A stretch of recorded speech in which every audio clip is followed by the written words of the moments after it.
इस न्यूज के प्रायोजक हैं अंज इंटीरियर, चांदनी चौक, सदाकतपुर, मुजफ्फरपुर।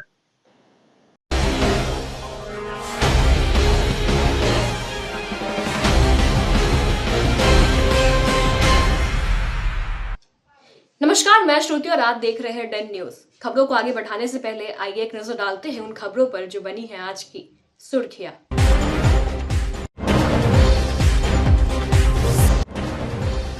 प्रयागराज महाकुंभ से स्नान कर लौट रहे श्रद्धालुओं के साथ मुजफ्फरपुर में बड़ा हादसा। अनियंत्रित होकर स्कॉर्पियो पलटी, घटना में 5 की मौत, 4 की स्थिति गंभीर।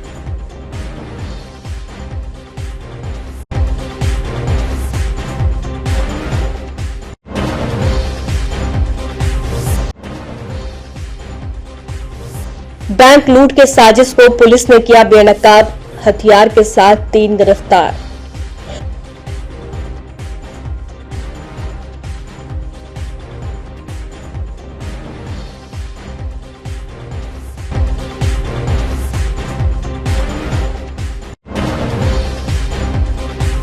और आज से शुरू हो गई इंटरमीडिएट की परीक्षा। मुजफ्फरपुर में परीक्षा केंद्रों पर रहा कड़ा सुरक्षा इंतजाम। लेट आने पर रोती बिलखती रही बिहार बोर्ड की 12वीं की लड़कियां, नहीं मिली एंट्री।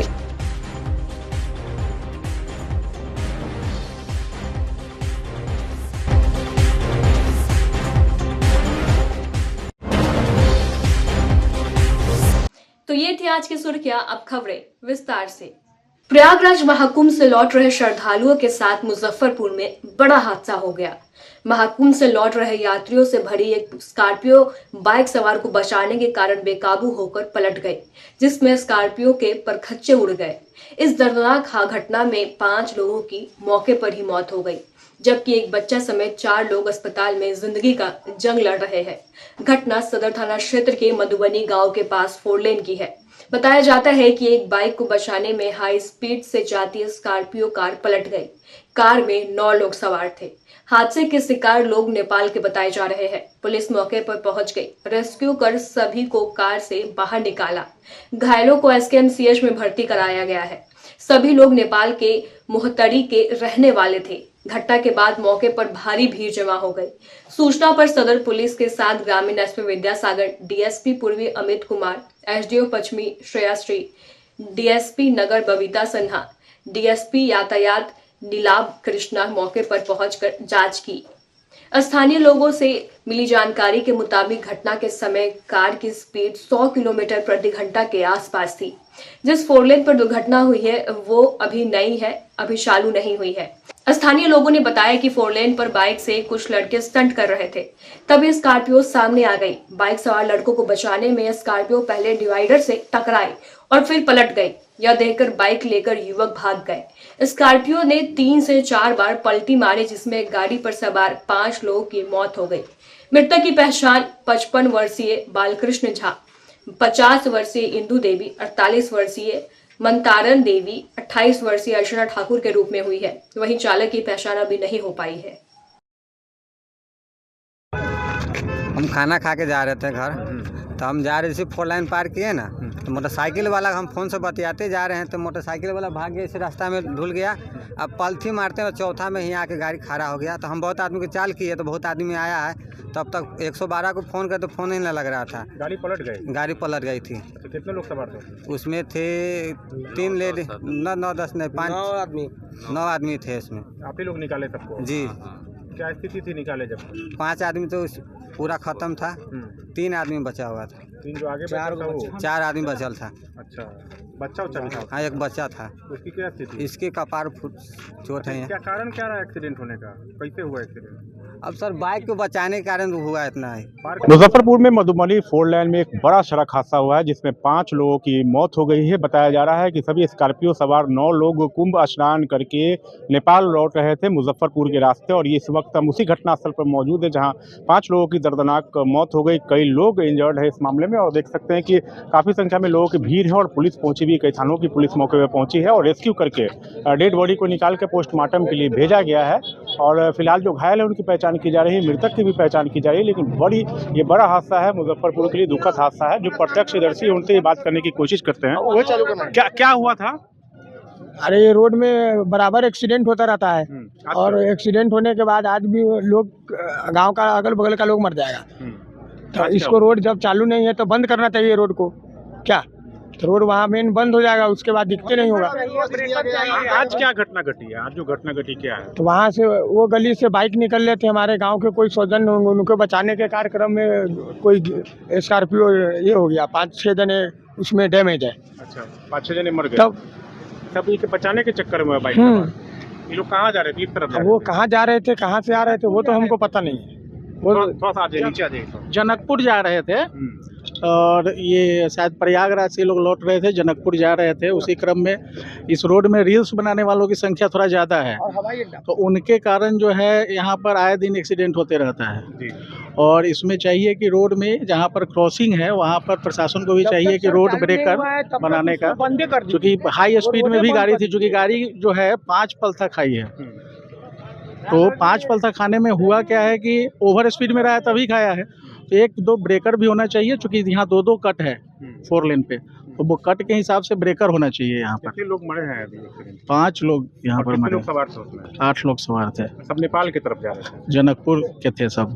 पहचान वगैरह हो पाई है कौन? नहीं, वो पहचान हम लोग कैसे पहचानेंगे? कैसे निकाले आप लोग? रेस्क्यू करके आसपास के लोग ही निकाले? हाँ, बस यहीं के लोग, सामने मेरा घर है और यहीं के लोग, वो लेबर उबर काम कर रहा था, वही सब आया था पहले। अच्छा, तो स्थानीय लोगों को आप सुन रहे थे, उन्होंने बताया किस तरह से घटना घटी है और फिलहाल जो है मौके पर अफरा तफरी का माहौल है। में बड़ी दुखद घटना घटी, क्या है घटना? देखिए, जो 4 लेन है मधौल वाला, उस पर थोड़ी देर पहले ऐसी सूचना मिली थी कि स्कॉर्पियो पलटने की बात सामने आई, जिसमें एक परिवार के 9 लोग थे। वो दुर्घटनाग्रस्त हो गए, उसमें से 5 की मृत्यु हो गई है और 4 जो जख्मी हैं उन्हें SKMCH अभी इलाजरत है, उनको वहाँ भेजा गया है। ये लोग कहाँ जा रहे थे, क्या कुछ इनपुट मिल पाया? जो अभी इंजर्ड है उनके द्वारा बताया गया है कि वो नेपाल के मोहतरी ज़िला के हैं और ये लोग कुंभ गए हुए थे, वहाँ से शायद लौट रहे थे। अच्छा, सब डेथ कितने लोगों की हुई है? 5 लोगों की मृत्यु हुई है। जो यहाँ पर चश्मदीद जो लोग थे उनके द्वारा बताया गया है कि किसी बाइक को बचाने के क्रम में शायद बैलेंस लूज़ कर दिया व्हीकल ने और 3-4 बार पलट गई गाड़ी, जिसकी वजह से इतनी भीषण दुर्घटना हो गई है। इंजर्ड भी हैं कुछ लोग इसमें? 4 लोग इंजर्ड है जो इलाजरत है अभी SKMCH में। एक बच्ची है जो अभी इलाजरत है। आगे में इसमें क्या कुछ? अभी हम लोग जो इंजर्ड है उनकी स्थिति देखने जा रहे हैं SKMCH में और बाकी आगे की कार्रवाई की जा रही है। इसमें FIR रजिस्टर होगी। DSP टोरंटो को आप सुन रहे थे, उन्होंने बताया किस तरह से घटना घटी। फिलहाल 5 लोगों की मौत हुई है और कई लोग अस्पताल में भर्ती हैं और कई लोगों की स्थिति गंभीर है। फिलहाल गाड़ी को जब्त कर ली गई है और मामले के आगे जांच की जा रही है। स्थानीय लोगों का कहना है कि यहाँ पर टिकटॉकर के वजह से भी कई घटनाएं होती हैं और लोग यहाँ पर गाड़ी रेस करने आते हैं, इस वजह से भी घटना घटती रहती है। ब्रेकर का भी इन लोगों ने मांग किया है। फिलहाल पुलिस पूरे मामले की जाँच कर रही है। कैमरा पर्सन रविकांत के साथ आमिर, डे न्यूज, मुजफ्फरपुर। मुजफ्फरपुर के साहिबगंज थाना क्षेत्र के सोमगढ़ के पास लोगों की लापरवाही के कारण एक बार फिर दुर्घटना हुई है। शनिवार की दोपहर ऑटो व बाइक की टक्कर से एक युवक की मौत हो गई। वहीं 2 युवकों का गंभीर हालत देख चिकित्सक ने मेडिकल रेफर कर दिया। घटनास्थल पर पहुंचे 112 पुलिस के चालक विनोद कुमार ने बताया कि ऑटो बाइक की टक्कर में दुर्घटना हुई है। घटनास्थल देखने से लगता है कि ऑटो को ओवरटेक करने के दौरान हादसा हुआ है। वहीं बाइक सवार 3 में से कोई भी युवक ने हेलमेट नहीं लगाया था, जिस कारण बाइक सवार 2 युवक के सर पर गंभीर जख्म है। मृतक कल्याणपुर थाना क्षेत्र के बलमी नन्हागार निवासी नागेंद्र पासवान का 23 वर्षीय पुत्र सुनील कुमार के रूप में पहचान हुई है। वहीं घायल इसी गांव के राजा व रोहित बताए गए।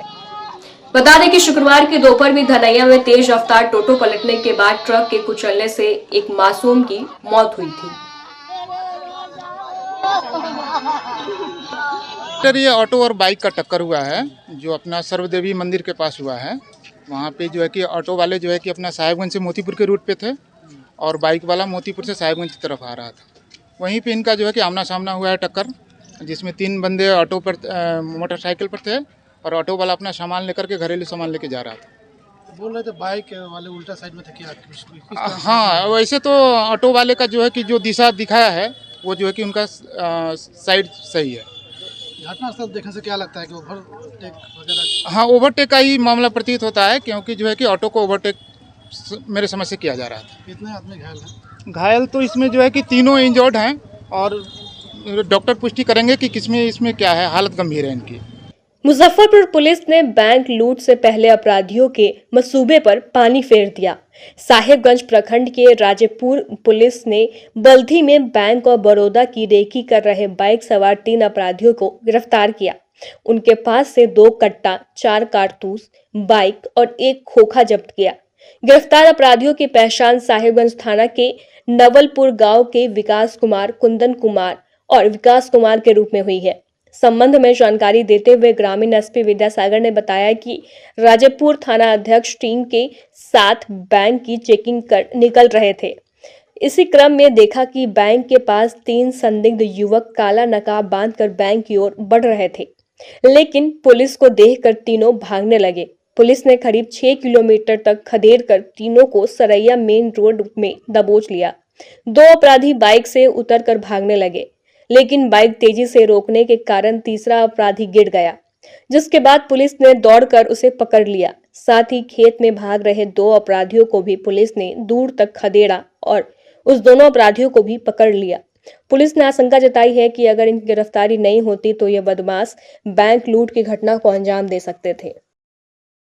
थानाध्यक्ष अपने मुन्ना कुमार यादव और अन्य पुलिस बल के साथ बैंक की चेकिंग कर रहे थे, तो जो बल्थी में बैंक है उसके पास बैंक ऑफ बड़ौदा, वहां पर जैसे ही वहां से निकल ही रहे थे तो ये 3 लोग जो 3 गिरफ्तार हुए हैं, ये मुंह पर गमछा बांधे हुए, काले रंग का गमछा बांधे हुए आगे बढ़ रहे थे।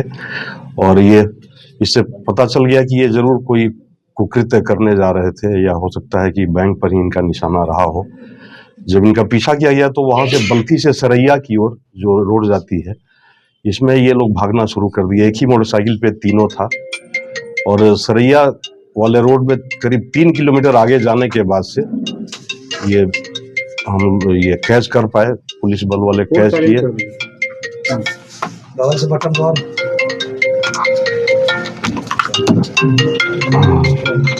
वहां से तब ये 2 उसमें से उतर के भागने लगे, विकास कुमार और कुंदन कुमार उतर कर भागने लगे। जो गाड़ी चला रहा था वो तो चूंकि घेरा गया था तो गाड़ी छोड़ के नहीं जा सका, वहीं पर गिर गया। बाद में हम लोग इनको गिरफ्तार किए। ये तीनों लड़के जो हैं, इसमें पहला है विकास कुमार, जिसके ये पन्नालाल साहनी का बेटा है, और दूसरा विकास कुमार है जो इनका ये कौन सा भोरिक साहनी का बेटा है, और तीसरे कुंदन कुमार जो कि सुबोध साहनी के बेटा है। ये तीनों ही ये नवलपुर के रहने वाले हैं, जो साहेबगंज थाना अंतर्गत है। और ये हो न हो, जैसा कि हम लोगों को पूर्ण विश्वास था कि ये बैंक की ओर ही इनका रुख था, और हम लोगों ने एक बैंक में घटना होने से राजेपुर थानाध्यक्ष ने बचाया। फिर इनके पास जब भागने के बाद जब गिरफ्तारी की गई तो कुंदन कुमार पेशर सुबोध सहनी के पोजीशन से 1 कट्टा मिला, और एक विकास कुमार पेशर पन्नालाल सहनी, इनके पास से भी 1 कट्टा बरामद हुआ और कारतूस बरामद हुआ। एक और लड़का विकास कुमार है, उसके पास से केवल कुछ बरामद नहीं हुआ, लेकिन मोटरसाइकिल उसी के नाम से है और मोटरसाइकिल ड्राइव कर रहा था। तीनों का इंटेंशन एक था, इसलिए हम लोग राजेपुर 42-25 कांड दर्ज करके इनको जेल भेज रहे हैं। और एक आपराधिक इतिहास जहां तक है, विकास कुमार पेशर पन्नालाल सहनी और कुंदन कुमार पेशर सुबोध सहनी, ये दोनों पुलिस पर हमला जो पूर्व में हुआ था, जिसमें 401-24 कांड दर्ज हुआ है साहेबगंज में, ये 1 अगस्त 24 की घटना है। और उसमें ये दोनों अभियुक्त थे जो कि पुलिस पर इन्होंने जोरदार हमला किया था, जिस पर कि कुछ लोग जेल भी गए हैं। और ये 2 लोग अभी फिरार चल रहे थे, तो इनको भी गिरफ्तार किया गया है। उस केस में भी इनको रिमांड किया जाएगा। क्या ये लोग पेशेवर बैंक लूटेर हैं? पेशेवर तो नहीं, इनका जो आपराधिक इतिहास है एक पुलिस पर हमला का है, और अब तक गिरफ्त में नहीं आए थे। इनको पेशेवर कहा जा सकता है, क्योंकि जब ये अभी हम लोग अनुसंधान का विषय है, पता कर रहे हैं कि ये किस, लेकिन जो पहले जो घटना 2-4 दिन पहले घटना हुई थी, लूटकांड से है क्या? नहीं, इससे कोई लिंक नहीं है। हम लोगों ने सारा चीज देखा, और अब तक के अनुसंधान में इनका नहीं है। भविष्य में अगर आता है तो हम लोग उसमें भी रिमांड करेंगे। बाइक चोरी की थी या इसके अपने बाइक? नहीं, बाइक अपनी थी, जो विकास कुमार जिसके पास हथियार बरामद नहीं हुआ था उसी की बाइक है। मुजफ्फरपुर पुलिस ने एक बार फिर शराब माफियों के खिलाफ बड़ी कार्रवाई की है। मीनापुर पानापुर ओपी थाना क्षेत्र के बहादुरपुर गांव में एक बंद घर से भारी मात्रा में विदेशी शराब बरामद हुई है। पुलिस को गुप्त सूचना मिली थी कि एक पिकअप वैन पर लोड होकर शराब की खेप आई है। छापेमारी के दौरान तस्कर भागने में कामयाब रहे। फिलहाल पुलिस आगे की कार्रवाई में जुटी हुई है। दरअसल पुलिस ने गुप्त सूचना के आधार पर बहादुरपुर गांव में एक बंद घर में छापेमारी की। वहां से भारी मात्रा में विदेशी शराब मिली। बताया जा रहा है कि पुलिस के मुताबिक घर मालिक अनिल राम अपने पूरे परिवार के साथ मिलकर शराब की तस्करी कर रहा था। पुलिस जैसे ही घर पर छापेमारी की, इसी दौरान अनिल समेत पूरा परिवार वहां से फरार हो गया। ग्रामीण एसपी विद्यासागर ने बताया कि अनिल की गिरफ्तारी के साथ उसकी संपत्ति की जांच की जाएगी। हाँ, ये मीनापुर की घटना है। बहादुरपुर टोला की घटना है, जो मीनापुर अभी वर्तमान में पानापुर ओपी अंतर्गत पड़ता है। उसमें एक गोपनीय सूचना मुझे प्राप्त हुई थी कि अनिल राम के घर पर पिकअप से शराब उतर रहा है। तो इस गोपनीय सूचना के आधार पर मैंने पानापुर थानाध्यक्ष को इसकी सूचना दी और त्वरित कार्रवाई करवाकर वहाँ से हम लोगों ने 2100 लीटर विदेशी शराब हम लोगों ने जब्त किया है। उसमें पिकअप नहीं जब्त हो पाया, पिकअप भागने में सफल रहा और पिकअप पर नंबर भी नहीं था जिससे कि हम लोग आगे कुछ उद्भेदन कर पाते। अनिल राम और इनका 2 बेटा सुनील कुमार, मनोज कुमार, ये तीनों बाप बेटे इसमें बिल्कुल सक्रिय भूमिका निभा रहे थे और पुलिस के जाने से पहले ही पिकअप ये एनएच पर आ गया था। एनएच पर हम लोग खोजते रह गए लेकिन पिकअप बरामदगी नहीं हो पाई है। आगे हम लोग इसका फॉरवर्ड लिंकिंग, बैकवर्ड लिंकिंग दोनों ही हम लोग खोज रहे हैं और उल्लेखनीय है कि ये करीब 2100 लीटर शराब जो बरामद हुआ है वो मैकडॉल कंपनी का है, जिसमें कि वो हाफ बोतल भी है, फुल बोतल भी है। कहाँ से खेप मंगवाया? इसका हम लोग अनुसंधान कर रहे हैं कि इसमें किस शराब माफिया के सौजन्य से यहाँ पे पिकअप से उतारा जाए। घर में छापेमारी के दौरान नहीं, छापेमारी के दौरान कोई घर में कोई सदस्य ही नहीं था और ये कार्टून में रखा हुआ था। करीब 200 के ऊपर कार्टून था। पूरा परिवार मिलकर ही शराब का तस्करी कर रहा था। पूरा परिवार इसमें संलिप्त है। पुराना कारोबारी है या नए में उतारने के? नहीं, नया शुरू किया था इन्होंने, अनिल राम ने। लेकिन अनिल राम क्या करते हैं सर और उनका क्या है? अनिल राम छोटे मोटे किसान हैं। इनके संपत्ति की भी जांच होगी। बिल्कुल विशेष से जुड़े हुए हैं क्या सर? नहीं, ये तो अनुसंधान का विषय है। इंटरमीडिएट परीक्षा शनिवार 1 फरवरी से मुजफ्फरपुर के 74 केंद्रों पर शांतिपूर्ण तरीके से शुरू हो गई है, जो 15 फरवरी तक 2 पालियों में आयोजित की जाएगी। परीक्षा में कुल 57,613 परीक्षार्थी शामिल हो रहे हैं, जिसमें कुल छात्र 27,016 एवं कुल छात्रा 30,597 है। 74 केंद्रों में 26 छात्र केंद्र तथा 48 छात्रा केंद्र बनाए गए हैं। प्रथम पाली में परीक्षा देने वाले छात्र छात्राओं को केंद्र पर 9 बजे तक पहुंचना था। वहीं दूसरी पाली में परीक्षा दे रहे छात्र छात्राओं को केंद्र पर 1:30 बजे पहुंचना था। सभी केंद्रों पर परीक्षार्थियों का प्रवेश द्वार पर ही सघन तलाशी ली जा रही थी। सभी केंद्रों पर मजिस्ट्रेट, पुलिस पदाधिकारी व वीक्षक भी अपने नियत समय से परीक्षा केंद्र पर पहुंच गए थे। सभी केंद्रों पर शांतिपूर्ण तरीके से परीक्षा संपन्न हुई। इसी दौरान कुछ केंद्रों पर समय से लेट पहुंचने के कारण परीक्षार्थियों को प्रवेश की अनुमति नहीं दी गई।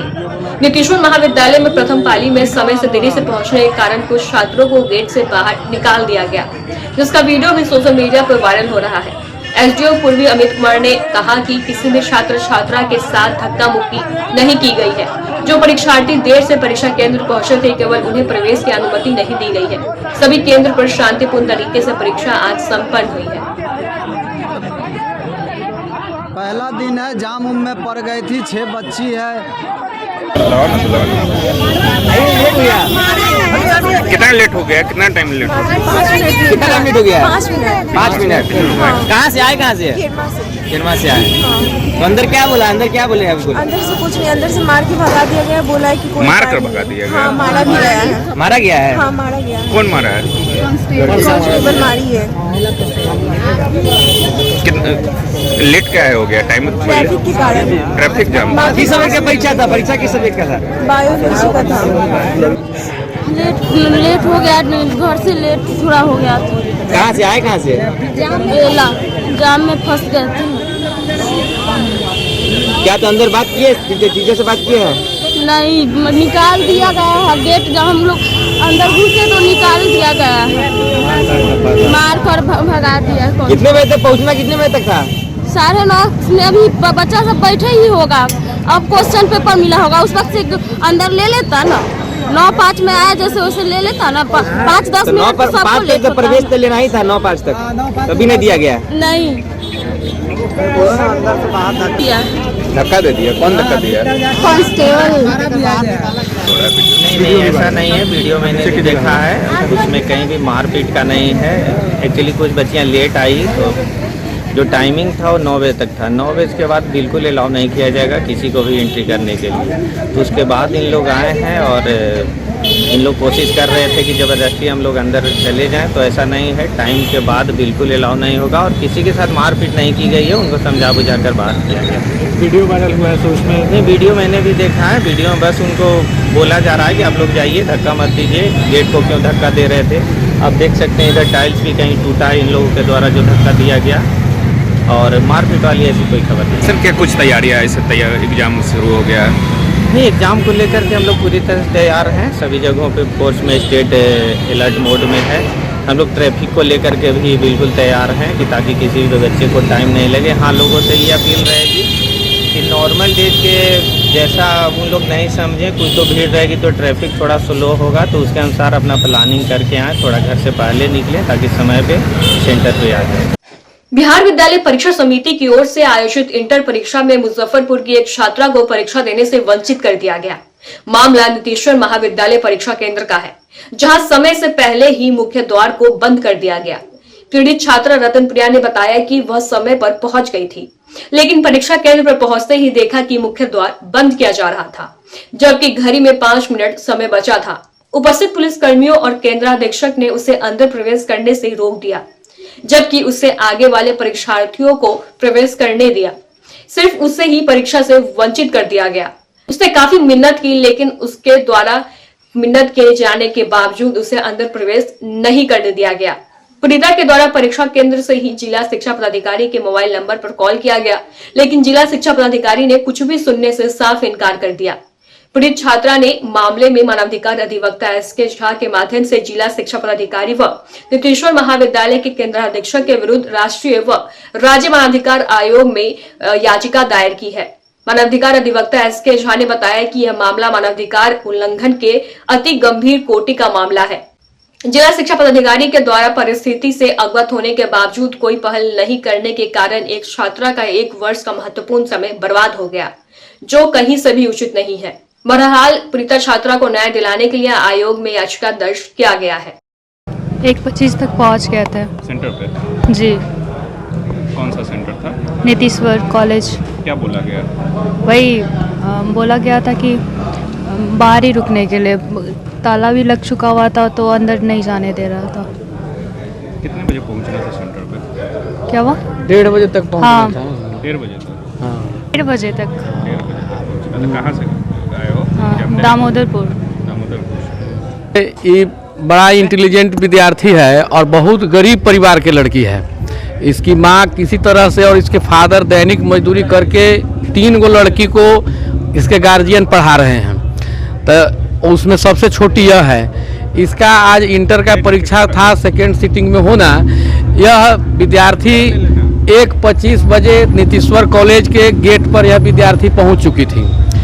तो विद्यार्थी का कहना है कि इसके आगे 10-12 गो और स्टूडेंट सब था, तो पुलिस जो है सो सबको कतार में किया है।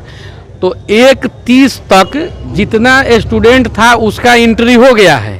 ये सबसे लास्ट में ही खड़ी थी, तो उसको लॉक किया है। कहते रह गई कि नहीं सर अभी तो हमको लाइन में खड़ा है, फिर लाइन में खड़ा थे, हमको एंट्री करिए, हमको एंट्री करिए। तो इसको सिपाही सब इसका जो है एंट्री इसका नहीं करवाया है। उसके बाद में ये जो है सो डिस्ट्रिक्ट एजुकेशन अफसर के मोबाइल पर, ये अपने मोबाइल से यह छात्रा जिला शिक्षा पदाधिकारी मुजफ्फरपुर के मोबाइल पर इसने फ़ोन भी किया, तो जिला शिक्षा पदाधिकारी महोदय जो है टाड़ दिए हैं बात को, बात भी नहीं किए हैं और सीधे बोले कि नहीं सो जाओ जाओ घर लेट हो गया है और उसको टाड़ दिए हैं।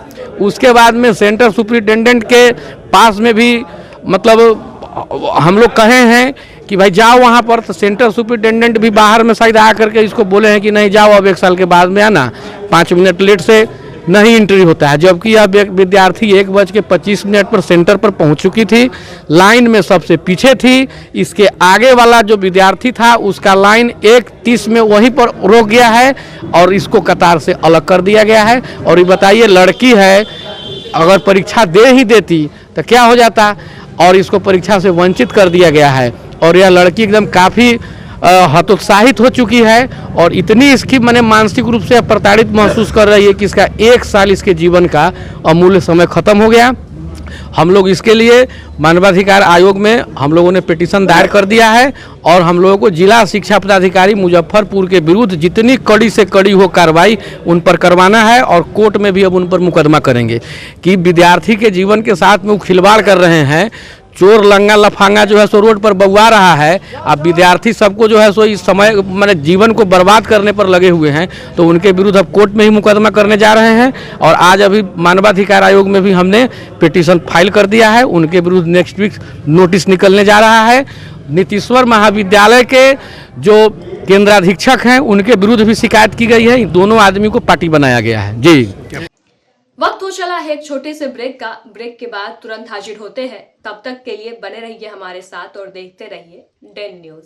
अगर आप भी चाहते हैं अपने घर को सपनों का घर बनाना और किफायती दर में, तो आइए अंज इंटीरियर में, जो कि आपको दे रहा है एक सुनहरा मौका जिससे आप अपने घर को सपनों का घर बना सकते हैं। हमारी सुविधाओं का लाभ आप घर बैठे पूरे भारत में कहीं भी ले सकते हैं। हमारे यहाँ कंसुलेशन में planning, 2D drawing, designing, material selection, execution और साइट विजिट में रिनोवेशन, 3D डिजाइन समेत सभी प्रकार के डिजाइन आप किफायती दरों में करवा सकते हैं।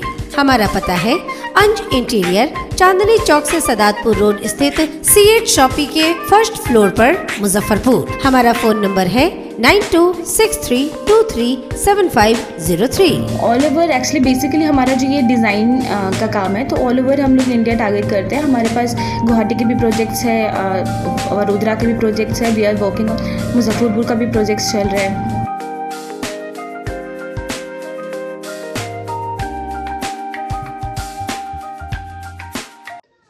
ब्रेक के बाद एक बार फिर से आपका स्वागत है। तो लिए बढ़ते हैं आपको अगली खबरों की ओर। केंद्रीय वित्त मंत्री निर्मला सीतारमण ने शनिवार 1 फरवरी को मोदी सरकार के तीसरे कार्यकाल का दूसरा बजट पेश किया। इस बजट में इनकम टैक्स को लेकर मिडिल क्लास को बड़ी राहत दी गई। आम बजट में ऐलान किया गया कि 12 लाख तक के इनकम पर कोई टैक्स नहीं देना होगा। इसके अलावा वित्त मंत्री ने डेयरी और फिशरी फार्मर्स के लोन की सीमा बढ़ाने का ऐलान किया है। उत्तर बिहार वाणिज्य परिषद ने इस आम बजट का स्वागत किया। शनिवार को परिषद के सभागार में प्रेस वार्ता के माध्यम से परिषद अध्यक्ष श्याम सुंदर भीमसेरिया ने कहा कि परिषद ने केंद्र सरकार के द्वारा मांगे जाने पर बजट पूर्व सुझाव के अंतर्गत मुख्य रूप से मध्यम वर्ग को ध्यान में रखते हुए आयकर की सीमा को बढ़ाने का अनुरोध किया था, जिसके अनुरूप आज बजट में आयकर की सीमा को बढ़ाने का हम स्वागत करते हैं। साथ ही यथाशीघ्र नया आयकर बिल लाने की घोषणा करते हुए इसे अधिक सरलीकरण करने का भी ऐलान किया गया है तथा वरिष्ठ नागरिकों को आयकर में विशेष छूट देने की भी घोषणा की गई है। इसके लिए परिषद प्रधानमंत्री एवं वित्त मंत्री का हम आभार व्यक्त करते हैं। इसके लिए परिषद प्रधानमंत्री एवं वित्त मंत्री का आभार व्यक्त करती है। प्रेस वार्ता दौरान परिषद के अध्यक्ष श्याम सुंदर भीमसेरिया, उपाध्यक्ष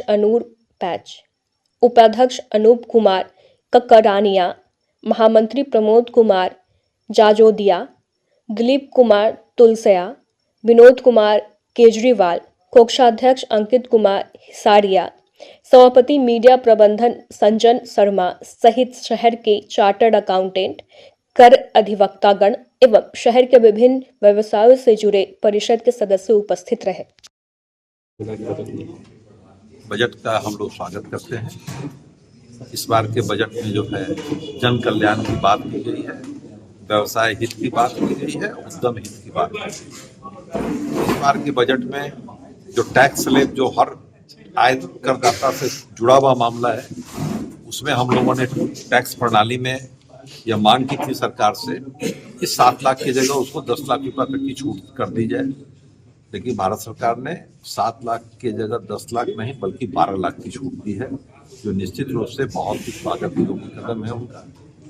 राष्ट्रीय परिप्रेक्ष्य में और भी बहुत से निर्णय भारत सरकार ने जनता के हित में लिए हैं, लेकिन बिहार के परिप्रेक्ष्य में अगर हम आते हैं तो बिहार के परिप्रेक्ष्य में जो इन्होंने जो वेस्ट कोसी कैनाल को डेवलप करने की बात की, तो हम लोगों का ऐसा मानना है कि अगर उसका डेवलपमेंट हो जाता है कोसी कैनाल का, तो उस इलाके में जो बाढ़ की विभीषिका से वहां के किसान, वहां का जनमानस जो काफी प्रभावित होता था, काफी उनको आर्थिक क्षति उठानी पड़ती थी।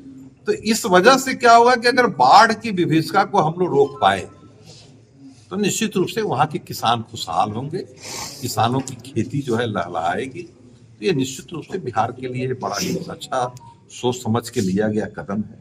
इससे मिथिलांचल का पूरा इलाका, कोसी का पूरा इलाका, इससे काफी फायदा उनको मिलने वाला है। दूसरा एक मिथिलांचल से ही जुड़ा हुआ है, बल्कि मिथिलांचल और कोसी, इस बेल्ट में मखाना की बहुत अच्छी खेती होती है। और हम सभी लोग जानते हैं कि मखाना जो है वो पूरे विश्व प्रसिद्ध मखाना हमारे बिहार में है। तो मखाना के भी लिए इन लोगों ने एक बोर्ड की स्थापना करने की बात की। तो वो बोर्ड की स्थापना होने से क्या है कि मखाना की क्वालिटी, मखाने का उत्पादन कैसे आगे बढ़ेगा, इस पर ब्रांडिंग होगी। तो निश्चित रूप से ये भी आपको कोसी और मिथिलांचल के लोगों को काफी इससे लाभ मिलने वाला है इस बोर्ड की स्थापना से। तीसरा इन्होंने जो किया है, जो एक बहुत ही क्रांतिकारी कदम हम इसको मानते हैं कि बिहार जो है एग्रीकल्चर स्टेट है, तो इसके लिए फूड प्रोसेसिंग की जो इंडस्ट्री है उसकी सबसे ज्यादा संभावना बिहार में रही है। इन्होंने पहला इंस्टीट्यूट बिहार में खोलने का निर्णय किया है फूड प्रोसेसिंग का। तो निश्चित रूप से हम बिहार के लोग बहुत इसके लिए वित्त मंत्री जी को, प्रधानमंत्री जी को आह्वान करते हैं। इसके अलावा इन्होंने बिहटा एयरपोर्ट जो काफी दिनों से इसका काम लंबित था, इसके लिए इन्होंने फंड का एलोकेशन कर दिया। तो उम्मीद है कि अब जल्दी ही बिहटा एयरपोर्ट जो है एक विश्व स्तर का एक बड़ा एयरपोर्ट बन के बिहार में तैयार होगा। इसके अलावा 3 एयरपोर्ट और बिहार में नए बनने हैं। तो जैसा हम लोगों की जानकारी है उसमें एक तो पूर्णिया का होगा और 2 जो बचते हैं उसमें हम लोग आशान्वित हैं कि एक मुजफ्फरपुर निश्चित होगा। केंद्रीय वित्त मंत्री निर्मला सीतारमण ने संसद में बजट पेश किया। बजट में आयकर को लेकर बड़ा ऐलान किया गया, वहीं कई सौगात की भी घोषणा की गई। आम बजट विपक्ष को रास नहीं आया। कांग्रेस जिलाध्यक्ष अरविंद कुमार मुकुल ने कहा कि यह लोग सिर्फ रबड़ी बांटने का काम करते हैं। ये जन विरोधी, किसान विरोधी, मजदूर विरोधी, गरीब विरोधी बजट है। जिस प्रकार कुंभ मेला में सारा सिस्टम फेल कर गया, इस तरह हमारे प्रधानमंत्री और वित्त मंत्री जनता को शब्द बांध दिखा रही है। इनका कोई सिस्टम ही नहीं है कि बेरोजगारी किस प्रकार दूर हो, कैसे उद्योग लगेंगे और कैसे गरीब की थाली में पौष्टिक आहार होगा। यह सब के लिए उनके पास कोई नीति नहीं है। बजट जो है, जिस तरह बयान बहादुर हमारे प्रधानमंत्री है, उसी तरह जो है वित्त मंत्री भी है। 1000 करोड़, 2000 करोड़, 5000 करोड़ खाली रबड़ी बांटने का काम ये लोग करते हैं। यह जन विरोधी, किसान विरोधी, मजदूर विरोधी, गरीब विरोधी, मध्यम वर्गीय विरोधी यह बजट है। अब देखिए कि जैसे कुंभ मेला में सारा सिस्टम फेल कर गया, उसी तरह हमारे प्रधानमंत्री और यह वित्त मंत्री, यह सरकार, केंद्र सरकार जनता को सब बात दिखा रही है। न इनका कोई सिस्टम है कि बेरोजगारी कैसे दूर हो गया, कैसे उद्योग लगेंगे, कैसे जो है कि गरीब के थाली में पौष्टिक आहार जो है कैसे होगा, ये सब कोई नीति नहीं है। सिर्फ यह जो है कि चुनाव के देखते हुए और किस तरह से हम वोट बटोर दें, लोभ लुभाने वादे और लोभ लुभाना इनका बजट है। यह बजट में न जनता को कोई फ़ायदा हो रहा है। आज महंगाई चरम सीमा पर है। आप देख रहे हैं कि आज जो है पौष्टिक आहार जो है हमारे भारत की जनता नहीं खा पा रही है। चाल पहले जो है कि 2-3 किस्म का सब्जी, दाल, अरहर दाल और खाते थे चाव से। आज देखिए कि बीमारी इतना है कि डॉक्टर के यहाँ जो है रेला के टाइप के जो है भीड़ लगी रहती है। यह बजट एकदम जन विरोधी बजट है, किसान विरोधी, बेरोजगारों के विरोधी। हम कह रहे हैं कि यह जो इनकम टैक्स में छूट दिए हैं किसको इसको फ़ायदा होगा? ये उद्योगपति सबको और जो भी है उस सबको बेनिफिट के लिए यह माने, और अपने एक वोट के राजनीति के लिए देश कैसे सुदृढ़ हो, देश कैसे आगे बढ़े, जो दूरदृष्टि पक्का इरादा जो कांग्रेस के हुकूमत में जो दूरदृष्टि पक्का इरादा था, आज वो मोदी सरकार में दूरदृष्टि पक्का इरादा नहीं है। यह प्रचार मंत्री बन गए हैं, सिर्फ सालों भर ये चुनाव में रहते हैं और 1000 करोड़, 2000 करोड़, 5000 करोड़ जैसे उनको पाकिट से देना। जनता का टैक्स का कमाई को जो है आप लुटा रहे हैं। इनको क्या है, इनको तो ना आगे न पीछे, सीधे जो है कि न बाल बच्चा पत्नी को छोड़ दिए हैं, आगे पीछे कुछ ना। ये कहते हैं अब झोला लेके चले जाएंगे। जब कंगाल हो जाएगा देश, भारत देश। 91 में जब नरसिम्हा राव प्रधानमंत्री हुए, चंद्रशेखर सिंह और वीपी सिंह के बाद, तो पूरा सोना गिरवी चला गया था जनता पार्टी और समाजवादी पार्टी के राज में। तो नरसिम्हा राव आर्थिक किस तरह से आर्थिक देश समृद्ध बनाए, आर्थिक नीति पर काम किए। मनमोहन सिंह आर्थिक नीति पर काम किए, लेकिन इनको रबड़ी बांटना है, रबड़ी बांट कर जनता को खुश करना है। देश भार में जाए, बेरोजगार, किसान, मजदूर, गरीब, मध्यम वर्गीय। आप देखे हैं कि अभी कुंभ मेला में भगदड़ मच गया है, कोई कंट्रोल नहीं है। ये कहते हैं कि 30 गो है, 7 करोड़ जो है डुबकी लगाया, ये गिन लिए तुरंत, लेकिन 12 घंटा 14 घंटा इनको लग गया कि कितने मृतक हैं। अभी तक पता नहीं चल सका है कि कितने मृतक हैं, कितने गायब हैं। हम लोग को तो शंका है कि हजारों हजार में है, लेकिन बाद में चल के जब परिजन खोज रहे हैं तब जाके इनका जो है कि पोल खुलेगा। यह बजट जो है एकदम जन विरोधी बजट है। केंद्रीय वित्त मंत्री निर्मला सीतारमण ने शनिवार 1 फरवरी को देश का आम बजट 2025-26 पेश किया, जिसमें देश के मध्यम वर्गों के लिए कई घोषणाएं की गई, जिसमें मुख्य रूप से 12 लाख रुपए तक के आय पर कोई भी टैक्स नहीं लगेगा की घोषणा हुई। केंद्रीय बजट पर भाजपा नेता ने अपनी प्रतिक्रिया दी है। प्रदेश मीडिया प्रभारी प्रभात मालाकार ने कहा कि केंद्रीय बजट में संपूर्ण क्षेत्र और वर्गों के विकास की ऐतिहासिक नींव रखी गई है। इसमें भारत विकसित राष्ट्र बनने के साथ ही विश्व गुरु बनेगा। पीएम मोदी के नेतृत्व में पेश हुआ बजट सबका साथ सबका विकास के संकल्प पर आधारित है। उन्होंने कहा कि केंद्रीय बजट में ऐसा कोई वर्ग नहीं है जिसके लिए ख्याल नहीं किया गया हो। केंद्रीय बजट से निश्चित तौर पर बिहार के विकास कार्यों पर बहुत बड़ा फर्क पड़ेगा। इसमें सभी वर्ग शामिल है, जिसके विकास से ही विकास की परिभाषा पूरी होती है। बिहार के लिए यह ऐतिहासिक बजट है। एक तरफ जहां मखाना बोर्ड का गठन होगा, वहीं दूसरी तरफ बिहार के किसानों और अति पिछड़ों के रोजगार और इंफ्रास्ट्रक्चर के लिए बेहद खास होगा। मगध, मिथिला, कोसी, निहाल सखिया, मोदी जी के बजट कमाल सखिया। आज जिस प्रकार से मखाना के लिए मखाना बोर्ड का गठन, जिससे कि किसानों की आय बढ़ेगी, किसान सशक्त होंगे, मजबूत होंगे, और साथ ही साथ किसान अब अपना फसल जो जीआई टैग मिला है उसे देश से लेकर विदेशों तक में मजबूत स्थिति में। कितनों किसानों को तकलीफें होती थी कि वो मखाना निकालने के समय पूरा शरीर उनका पानी में रहता था और वो छीलने में कितने हाथ उनके डैमेज हो जाते थे।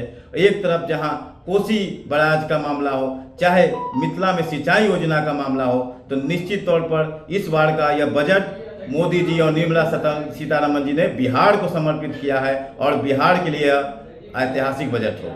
बजट बिहार के लिए एक ऐतिहासिक बजट है। एक तरफ जहां मखाना बोर्ड का गठन होगा तो बिहार के किसानों को और खासकर अति पिछड़े समाज के लोगों को, चाहे वो उनके मजबूती के लिए हो, चाहे रोजगार के लिए हो, चाहे उनके इंफ्रास्ट्रक्चर के लिए, यह बेहद खास होगा। साथ ही साथ चाहे ग्रीन एयरफील्ड बढ़ाने की बात, एयरपोर्ट बढ़ाने की बात हो, चाहे पटना एयरपोर्ट को विस्तार करने की बात हो, तो और साथ ही साथ सबसे बड़ी जो छूट है कि आप अगर 1 लाख महीना अगर आप कमा रहे हैं तो आपको कोई टैक्स नहीं देना होगा। साल में अगर 12,75,000 सालाना आपका इनकम है तो आपको कोई टैक्स नहीं, यानी कि 1 लाख कमाने वाला आप 80,000 सालाना बचत कर रहे हैं। तो इसके लिए मैं विशेषकर नरेंद्र मोदी जी प्रधानमंत्री जी को और निर्मला सीतारमण जी वित्त मंत्री जी को विशेष आभार प्रकट करता हूं कि उन्होंने बिहार के विकसित में अपना पूरा योगदान दिया और इस बार का यह केंद्रीय बजट पूरी तरह से बिहार पे फोकस है। मुजफ्फरपुर के सीजीएम कोर्ट में शनिवार को कांग्रेस अध्यक्ष सोनिया गांधी, राहुल गांधी और प्रियंका गांधी के खिलाफ अधिवक्ता सुधीर कुमार ओझा ने आपराधिक मुकदमा दर्ज किया है, जिसमें उन्होंने आरोप लगाया है कि राष्ट्रपति मुर्मू के अभिभाषण पर सोनिया गांधी ने उन्हें बोरिंग बताते हुए उनका अपमान किया है। राष्ट्रपति मुर्मू के अभिभाषण पर सोनिया गांधी ने कहा, "The president was getting very tired by the end. She could hardly speak. Poor thing." यानी बेचारी राष्ट्रपति भाषण के अंत तक बहुत थक गई थी, मुश्किल से बोल पा रही थी। राष्ट्रपति द्रौपदी मुर्मू के अभिभाषण के बाद सोनिया गांधी, राहुल गांधी और प्रियंका गांधी ने मीडिया से बातचीत के दौरान अभिभाषण के बारे में कहा कि यह सब झूठे वादे हैं। अधिवक्ता सुधीर कुमार ओझा ने सोनिया गांधी, राहुल गांधी और प्रियंका गांधी के ऊपर सीजीएम कोर्ट में विभिन्न धाराओं में परिवाद दायर किया है। न्यायालय ने परिवाद को स्वीकार करते हुए सुनवाई की तारीख 10 फरवरी 2025 को सुनिश्चित की है।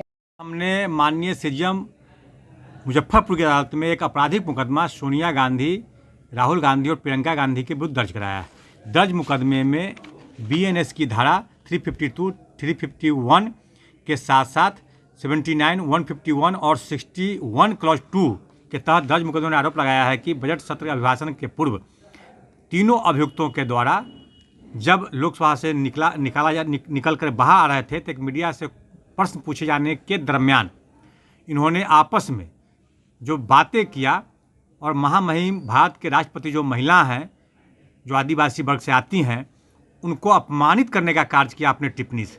माननीय न्यायालय में इसी बातों को लेकर के हमने मुकदमा दर्ज कराया है और मैंने अवगत कराया है। माननीय न्यायालय ने इसे स्वीकार करते हुए 10 फरवरी की तिथि सुनवाई के लिए मुकर्रर की है। कितना दिन का सजा हो सकता है अगर यह जो हमने आरोप लगाया है सिद्ध हो जाएगा तो 2 सेक्शन में 2 वर्ष की है और 2 सेक्शन में 7 वर्षों की सजा का प्रावधान है। श्रम संसाधन विभाग द्वारा मुजफ्फरपुर के गणिपुर स्थित आईटीआई कैंपस में शनिवार को 1 दिवसीय जिला स्तरीय व्यावसायिक मार्गदर्शन मेला का आयोजन किया गया। बिहार सरकार के पंचायती राज मंत्री केदार प्रसाद गुप्ता ने इसका विधिवत रूप से दीप प्रज्वलित कर उद्घाटन किया। श्रम अधीक्षक विजय कुमार ने बताया कि रोजगार मेले में 36 नियोजन कंपनियों ने भागीदारी की थी। सभी कंपनियों ने अपना अपना स्टॉल लगाया था। इसमें सभी नियोजन कंपनियों ने अपनी अपनी जरूरत के हिसाब से युवाओं का चयन किया, जिसमें 7 से 8 युवाओं के बीच नियुक्ति पत्र बांटी गई। वहीं कुछ बच्चों को शॉर्ट लिस्टेड किया गया, जिन्हें बाद में नियुक्ति पत्र सौंपी जाएगी। मौके पर बिहार सरकार के पंचायती राज मंत्री केदार प्रसाद गुप्ता ने कहा कि नीतीश कुमार की घोषणा के अनुसार हम बेरोजगारों के बीच रोजगार वितरण कर रहे हैं। ऑनलाइन पीवीटीएलटी कंपनी में मिला है। कितनी खुशी है नियुक्ति पत्र मिला है। कहाँ से आए हैं आप? क्या नाम हुआ? बताइए, नियुक्ति पत्र मिला है, कितनी खुशी हो रही है? बहुत खुशी हो रही है। उनको बहुत बहुत धन्यवाद नियुक्ति पत्र देने के लिए। किस चीज में आपको नियुक्ति पत्र मिले हैं? People tree. हाँ, यहाँ पर नियुक्ति पत्र बांटी गई है। कितने बच्चों के बीच अभी नियुक्ति दिया गया है? अभी फिलहाल यहाँ पे नियुक्ति पत्र लगभग 7 से 8 बच्चों को नियुक्ति पत्र बांटी गई है और बाकी बच्चों को शॉर्टलिस्ट भी किया गया है ताकि उनके डॉक्यूमेंट वेरिफिकेशन हो सके और उसके बाद 2-4 दिनों के अंदर में नियोजक कंपनियों द्वारा उनको कॉल आएगा और फिर उनको नियुक्ति परमानेंट जो नियुक्ति है लोग को देगी। परिचय सर? मैं अजय कुमार, श्रम अधीक्षक मुजफ्फरपुर। यहाँ पे आज लगभग 36 कंपनियाँ, नियोजक कंपनियाँ यहाँ पर मौजूद थी। जी जी। 3 स्टॉल भी लगाए गए हैं। ये हमारा 1 दिवसीय नियोजन सह परामर्श मेला है। हमें एक संसाधन विभाग यहाँ पर एक ऐसा प्लेटफॉर्म मौजूद कराता है कि नियोजक कंपनियाँ भी आएँ और बच्चे जो जॉब सीकर हैं वो भी आएँ। नियोजक कंपनियों को जो योग्यता चाहती है वो अगर बच्चे वैसे मिलते हैं तो उन्हें सीधे नियुक्ति पत्र या फिर शॉर्ट लिस्ट करके नियुक्ति प्रक्रिया उनको जारी कर दिया है। यह जो है वो पिछले भी हम लोगों ने जिला स्तर पर जिला नियोजन सह परामर्श मेला का आयोजन किया था और उसके पीछे प्रमंडल स्तर पे भी किया था। ये सिर्फ श्रम संसाधन विभाग जो है वह पूरे बिहार में माननीय मंत्री श्री नीतीश कुमार मुख्यमंत्री और माननीय श्रम संसाधन विभाग मंत्री संतोष कुमार सिंह के नेतृत्व में विभाग जो है वह ज़्यादा से ज़्यादा यह लक्ष्य रखा है कि प्रतियोगी परीक्षार्थी या फिर जॉब सीकर को अधिक से अधिक नियोजित किया सके, उन्हें प्राइवेट क्षेत्रों में नौकरियां प्रदान की जा सके। रोजगार का यह जो अवसर है वह सभी को उपलब्ध हो सके, इसके लिए श्रम संसाधन विभाग पूरी तरह से कटिबद्ध है और साथ ही यह नियोजन मेला उस प्लेटफार्म का ही एक नतीजा है। इस तरह हम लोगों ने प्रत्येक ज़िले में अपने इस तरह के आयोजन किया था। उसके लिए तिथियाँ अलग अलग हैं, लेकिन जो भी जॉब सीकर्स हैं या रोज़गार प्राप्त करने वाले परीक्षार्थी हैं, विद्यार्थी हैं, वह संबंधित जिलों में अपने जाके इसके लिए नियोजन मेला में अपना मार्गदर्शन प्राप्त कर सकते हैं या फिर नियोजक इकाइयों से अपनी योग्यता के अनुसार उसमें नौकरियाँ प्राप्त सकते हैं। और सर अगली जो ये लग रही है जॉब वो कब लगेगी? उसके लिए विभाग से जो निर्देश प्राप्त होगा, अभी इस नियोजन मेला का ही निर्देश प्राप्त हुआ था। विभाग जो है समय समय पर तिथियां निर्धारित भी करती है और उसी के मार्गदर्शन में जो है वो जिला स्तरीय पदाधिकारी, प्रमंडल स्तरीय पदाधिकारी जो है वह नियोजन मेला का आयोजन करते हैं। सर बताया जाए आज मुजफ्फरपुर जिले में माननीय मुख्यमंत्री जी द्वारा जो घोषणा किया गया था, उस घोषणा के आलोक में हम बेरोजगारों को रोजगार देने का जो तय किया है उसका आज सिलसिला जारी है। इसमें श्रम संसाधन विभाग द्वारा आज 31 स्टॉल लगा करके हजारों हमारे जो विद्यार्थी हैं, बेरोजगार नौजवान हैं, उनको यहाँ अवसर दे रहे हैं। हमने दर्जनों लोगों को नियुक्ति पत्र भी दिया है और किट भी दिया है। और जो मेरा संकल्प है माननीय मुख्यमंत्री नीतीश कुमार जी का, माननीय उप मुख्यमंत्री सम्राट चौधरी विजय सिन्हा जी का जो संकल्प है वो संकल्प। आज की खबरों में बस इतना ही। कल फिर मिलेंगे कुछ नई खबरों के साथ। तब तक के लिए हमें दीजिए इजाजत। नमस्कार।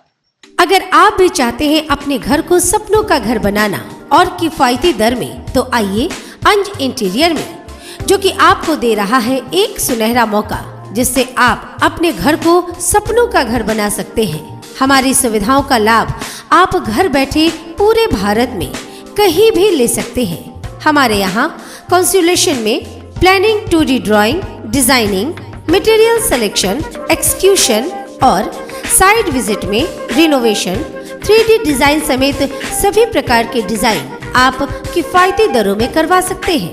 हमारा पता है अंज इंटीरियर, चांदनी चौक से सदातपुर रोड स्थित C8 शॉपी के फर्स्ट फ्लोर पर, मुजफ्फरपुर। हमारा फोन नंबर है 9263237503। ऑल ओवर एक्चुअली बेसिकली हमारा जो ये डिज़ाइन का काम है, तो ऑल ओवर हम लोग इंडिया टारगेट करते हैं। हमारे पास गुवाहाटी के भी प्रोजेक्ट्स है, वडोदरा के भी प्रोजेक्ट्स है, वी आर वर्किंग, मुजफ्फरपुर का भी प्रोजेक्ट्स चल रहा है।